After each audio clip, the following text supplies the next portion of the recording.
Assalamualaikum warahmatullahi wabarakatuh. Halo, apa kabar? Berjumpa lagi bersama saya, Kiswatun Muhayyaro di channel YouTube Cakrawala Biologi. Pada kesempatan kali ini, kita akan membahas seputar morfologi tumbuhan. So, jangan lupa ya, like, komen, dan tekan tombol merahnya untuk mendapatkan informasi seputar biologi dan pendidikan. Oke, sebelum kita lanjut ke pembahasan inti dari materi ini, ada baiknya kita bahas terlebih dahulu nih definisi dari morfologi tumbuhan.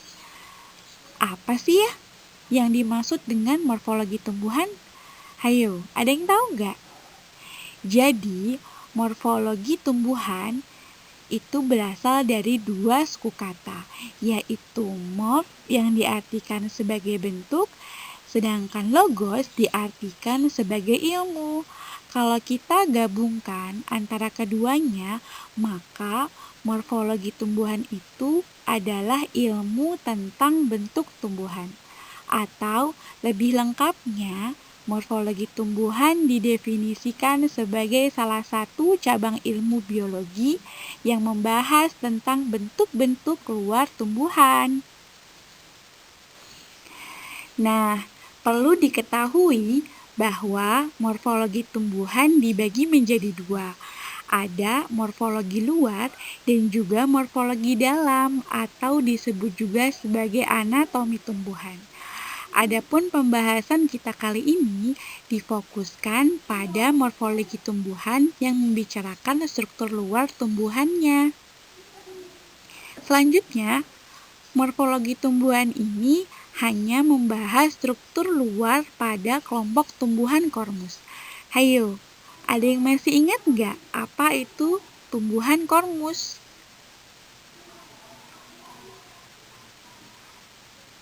Yeps, betul.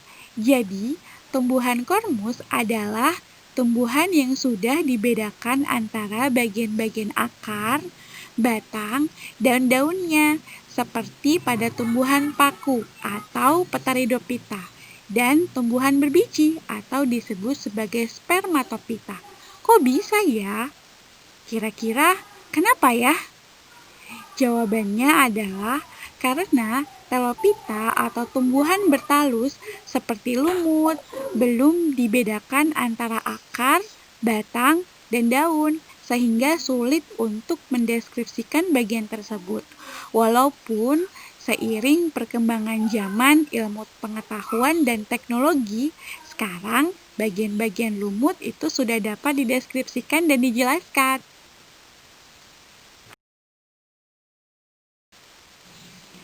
Mungkin kalian pernah mendengar ada daun yang memiliki pertulangan menyirip, seperti pada gambar ini.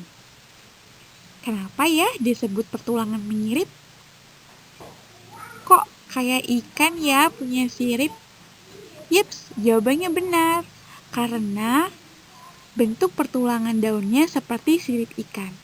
Daun-daun yang memiliki pertulangan menyirip biasanya ada pada kelompok dikotil, seperti mangga.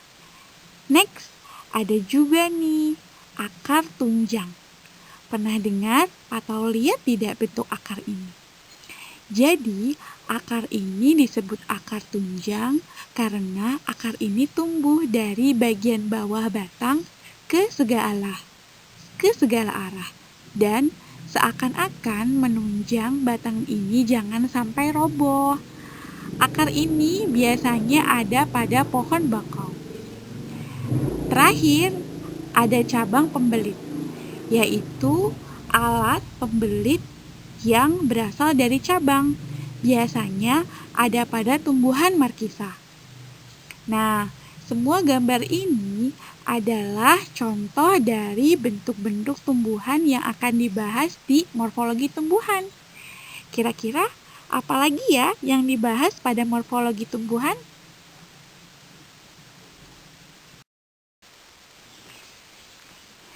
Ternyata, morfologi tumbuhan tidak hanya membahas tentang bentuk luar tumbuhan saja, tetapi juga ada peranan lain dari morfologi tumbuhan.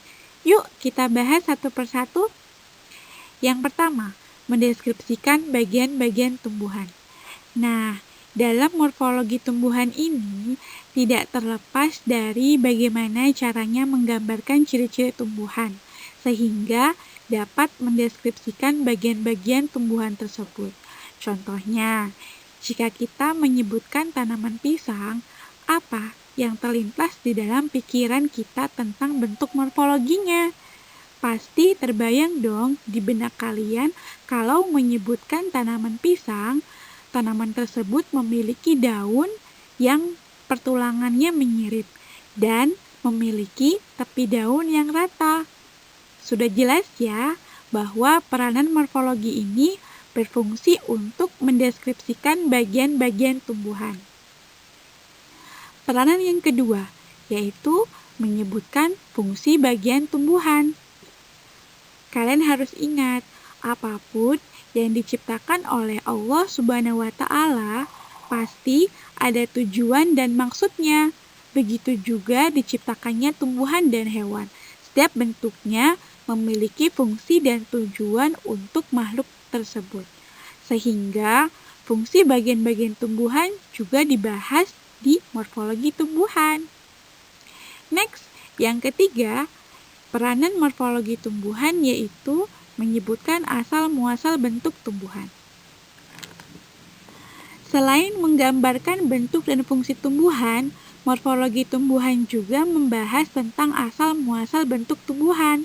Hal tersebut untuk menjawab pertanyaan, mengapa bagian-bagian tubuh tumbuhan mempunyai bentuk dan susunan yang beraneka ragam. Peranan yang keempat, yaitu sebagai dasar pengelompokan tumbuhan. Untuk mengelompokkan atau mengklasifikasikan tumbuhan, hal yang pertama perlu dilakukan adalah kita harus punya data tentang ciri-ciri atau bentuk tumbuhan yang akan dikelompokkan sebagai dasar untuk pengelompokan. Oleh karena itu, morfologi tumbuhan ini sangat penting untuk dipelajari sebelum pengelompokan tumbuhan.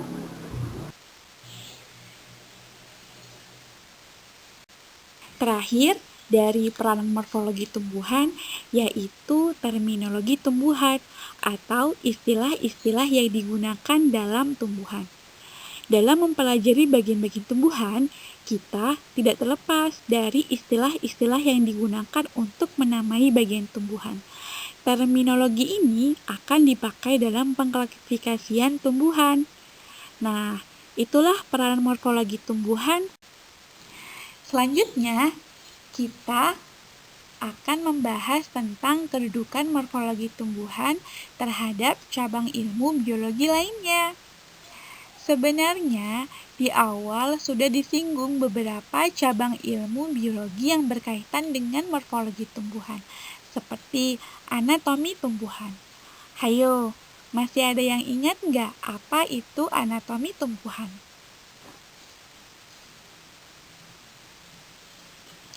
Yaps, betul. Anatomi tumbuhan merupakan ilmu tentang struktur bagian dalam tumbuhan.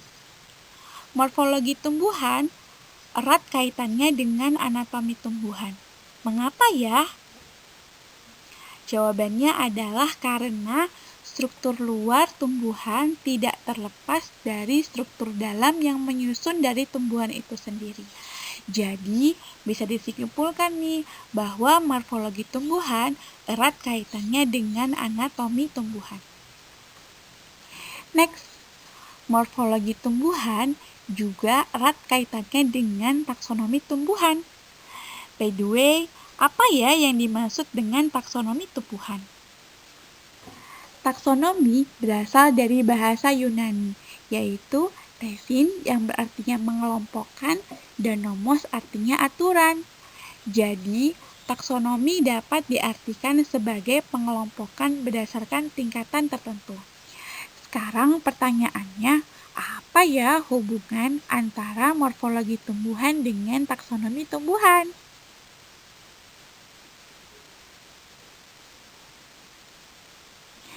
Morfologi tumbuhan merupakan dasar dari taksonomi tumbuhan.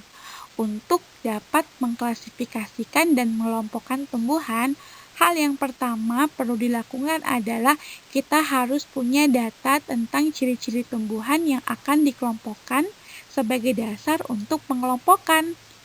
Oleh karena itu, morfologi tumbuhan ini sangat penting untuk dipelajari sebelum mengelompokkan tumbuhan. Terakhir, morfologi tumbuhan juga ada kaitannya loh dengan fisiologi tumbuhan. Kira-kira apa ya kaitannya? Kemudian, fisiologi tumbuhan itu apa? Coba deh kalian cari tahu sendiri jawabannya. Jika sudah menemukan jawabannya, silahkan share di kolom komentar di bawah ini. Oke, terima kasih ya telah menonton video ini. Jangan lupa like, comment, subscribe,